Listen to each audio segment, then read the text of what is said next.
Hi, today I'm going to talk about factors to measure the endurance performance in marathon runners. The current world marathon record is about 2 hours 1 minute 39 seconds, which was done in Berlin 2018. Ever thought what leads to achieve this? To achieve this, it requires a steady rate of oxygen consumption, and also it demands that the marathoner sustains 80 to 90% of VO2 max for over 2 hours.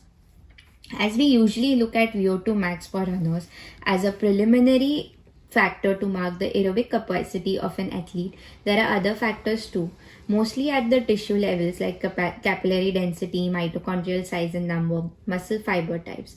These intrinsic qualities also influence a muscle's capacity to sustain a high level of aerobic exercises. Apart from VO2 max, we'll be looking at the running economy and lactate threshold, which is also called as anaerobic threshold. Let's begin with the most used and known factor, that is VO2 max. VO2 max is the fundamental measure of physiologic functional capacity for exercise. It conveys integration of high levels of pulmonary, cardiovascular and neuromuscular function. It provides info of long-term energy systems. A variety of exercise tests activates the body's large muscles group to determine VO2 max, provided the exercise intensity and duration maximize the aerobic energy transfer. Usual modes include treadmill running, static stationary cycling, and bench stepping. This usually requires a single continuous 3 to 5 minute supramaximal efforts, and most cases it consists of progressively increment in efforts until the subject simply refuses to continue exercising. The various factors that influence the score of VO2 includes the body composition, age, state of training, and the genetics. Moving to the next is the running economy. Assessing running economy requires evaluation of oxygen consumed during exercise at constant power output or velocity. It closely mirrors the energy expenditure. Its success largely depends on the aerobic capacity and ability to maintain the lowest oxygen consumption relative to work rate.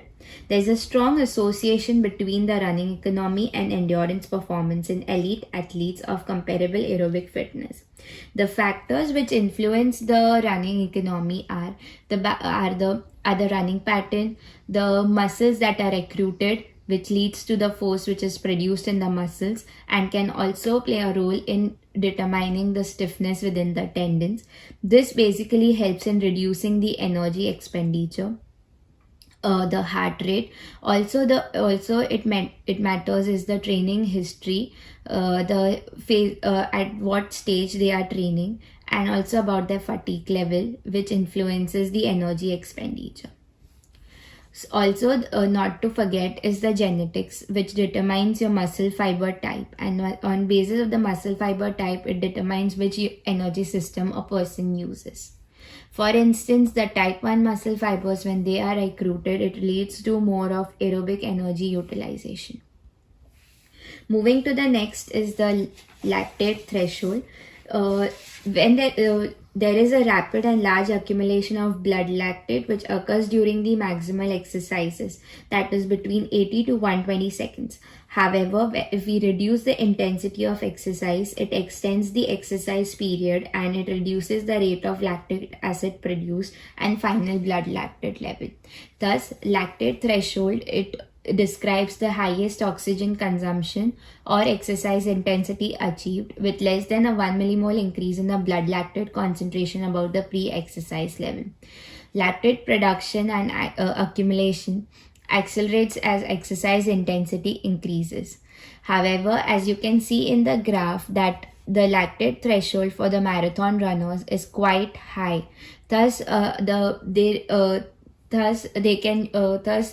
that period, the amount of lactate which is made, it's consumed at the same time. Thus, it helps them to move faster and get less fatigue. So I hope you had some info about how to work with the marathon runners and the factors to look on if you have to work with the marathon runners. Thank you.